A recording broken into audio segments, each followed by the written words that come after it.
Place linear wet deck in the desired position and carefully mark around the edge. Remove linear wet deck and carefully cut along the line you've marked. Remove floorboards from the marked area. Measure and mark to the center line of the next joist. Mark and remove floorboards. Check that joists are level.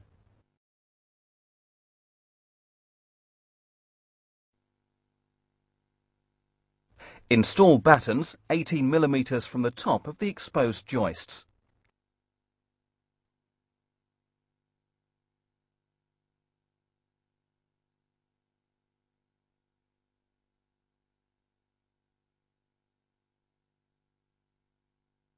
Cut and fit 18 mm plywood into the joist spaces. This will provide a completely level base for the linear wet deck to be fixed.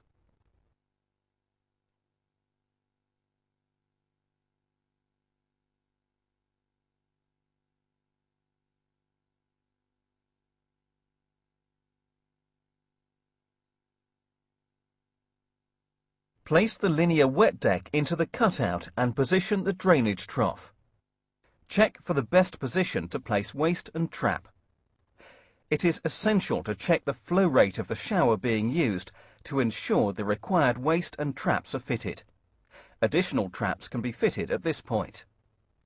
Drill a 50 mm hole in the required position on the scratch line of the drainage trough, allowing the pilot drill of the hole cutter to drill through the 18 mm plywood below. This will give the exact position for the waste and trap. Remove the required 18 mm plywood from the battens and connect the waste and trap using 40 mm solvent weld waste pipe, ensuring the top of the trap is flush with the top of the 18 mm plywood. Replace the 18 mm plywood and securely fix to battens. Place the linear wet deck back into position and check waste and trap for alignment. Mark, drill and countersink for the 60 mm fixing screws. If required, drill and fix at any point on the linear wet deck to ensure it's flat and level.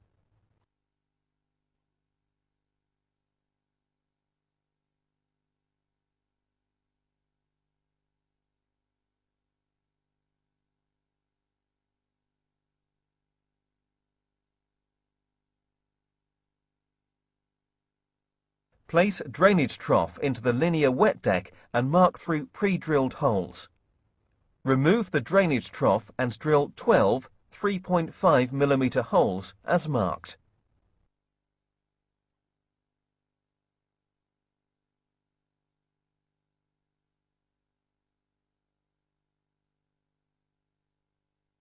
Replace the drainage trough and use 12 posi screws to fix.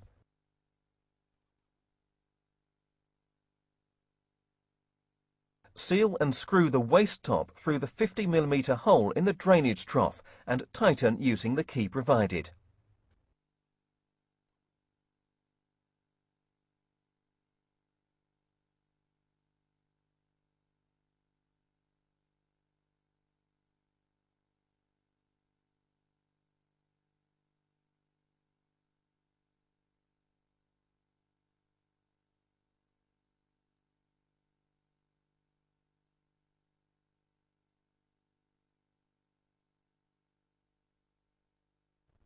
Fill in remaining floor space with floorboards. If the floorboards are 18 mm, the remaining floor will need to be ply-lined with 4 mm plywood. The linear wet deck installation is now complete and requires waterproofing.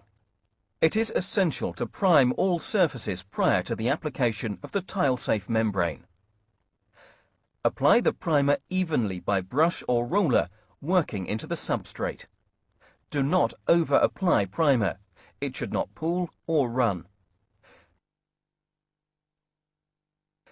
To make a corner joint, cut a length of tile-safe reinforcing tape 300 mm long.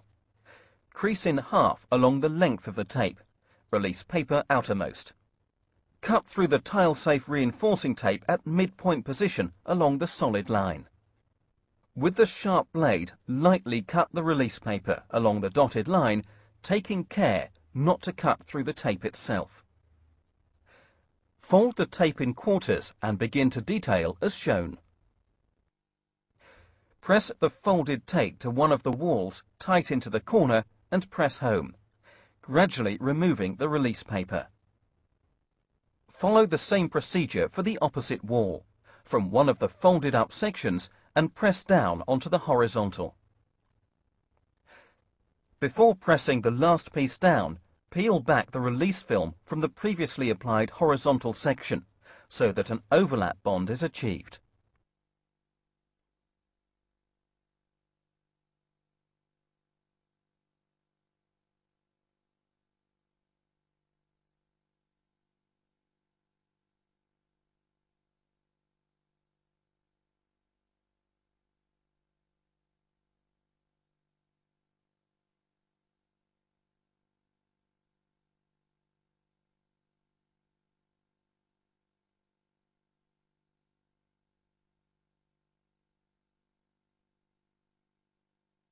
Tile-safe reinforcing tape is applied centrally along all wall-to-wall and wall-to-floor junctions. All overlaps to be 50 mm. Mark out the position of the tile-safe membrane. Apply tile-safe reinforcing tape at the anticipated butt joint positions of the main membrane. The application of the reinforcing tape should be phased to ensure correct alignment as the application of the main membrane progresses. Use a chalk line if necessary to get an accurate gauge. All detailing should be carefully rolled to ensure full adhesion, paying particular attention to the overlaps. Fully inspect the tile-safe reinforcing tape prior to the application of the tile-safe membrane.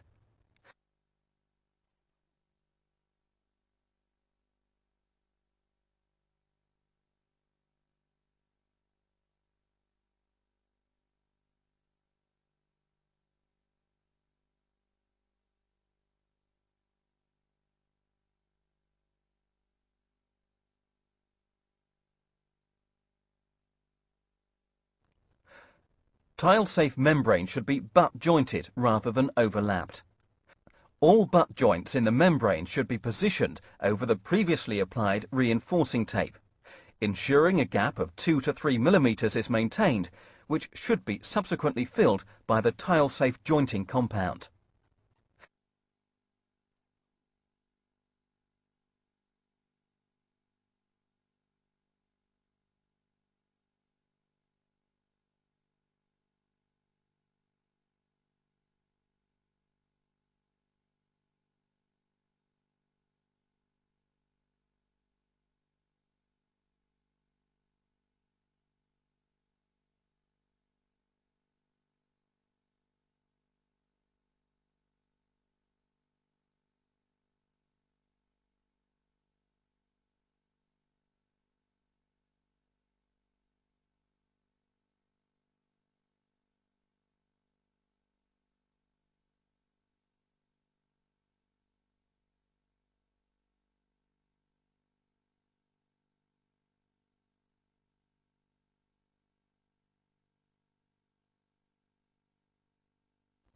Walls are waterproofed with MAPI WPS, a liquid-applied waterproofing.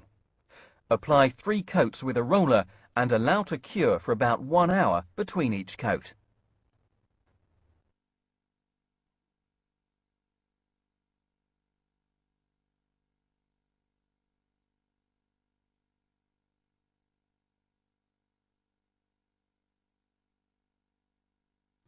Using an applicator gun, apply tile-safe jointing compound at butt joints, pipe entries, and at all wall-to-wall and wall-to-floor interfaces.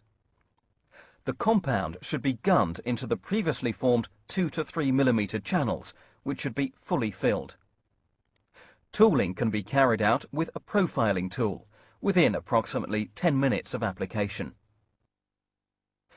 Use the spacers provided to adjust the height of the stainless steel removable grid frame to finish approximately 1 mm below the tile. The plastic release film is left in place until immediately prior to tiling. Fix the stainless steel tile edge strips applied with the tile adhesive to the edge of the tiles on the floor along the tapered edge of the deck. Application of tiles to TileSafe is essentially the same as normal tiling. Silicon sealant will react with TileSafe. If silicon sealant is to be used, ensure it does not come into direct contact with TileSafe.